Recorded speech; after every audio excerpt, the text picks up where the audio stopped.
Is your BMW non-comfort access remote dead? The buttons don't work, but you can manually unlock the car and it starts just fine? Then stay tuned to see how to replace the remote's internal battery. To start off, we are going to bake the remote at 250 for about 3 minutes.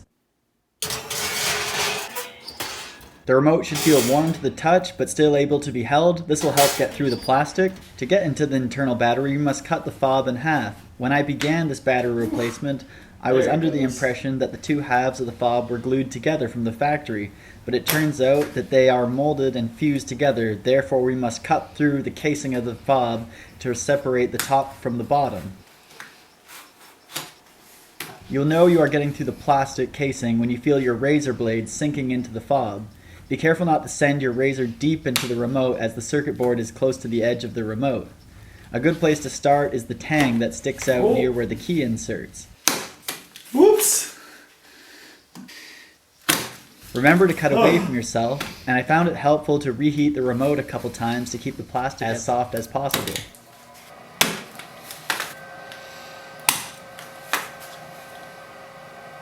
With the halves separated, you can see it isn't just glue holding the parts together. These two solder joints are the ones that hold the battery in. I used a solder sucker to remove some of the solder to make it easier to pull the battery leads out, but it certainly is possible to do without this solder sucker. It just helps the process. The battery for the remote is a VL2020. I got mine on eBay.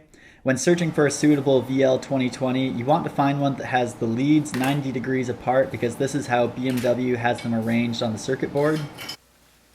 I had to manipulate my leads a little to make them fit the spacing of the circuit board, because they got a little bent in shipping, but with the little tweaking they fit right in.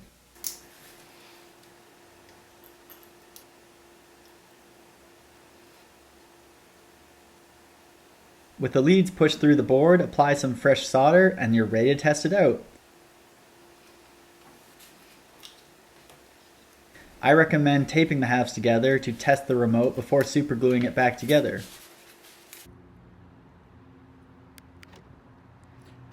No.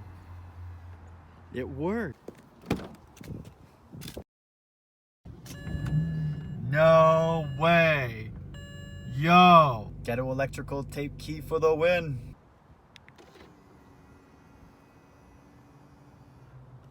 I sanded the perimeter of the remote's half with about 120 grit sandpaper, then glued it back together with some super glue once I was confident that it worked. Well, that's a wrap on the non-comfort access battery replacement in the E92 fob. This should apply to other E-Series cars. And now this was a fob that was originally paired to my car and then the battery died. So I'm not sure what the initialization process looks like if you had a new fob with a new battery. I'm not sure what that looked like, so I can't help you there, unfortunately. But I can tell you this works. If you've got a good remote that just had the battery die, throw a new one in. I got the battery for like 12 bucks. Took me about an hour to do. Now it works. As always, if this video helped you, please smash the like and subscribe button down below and have a good day.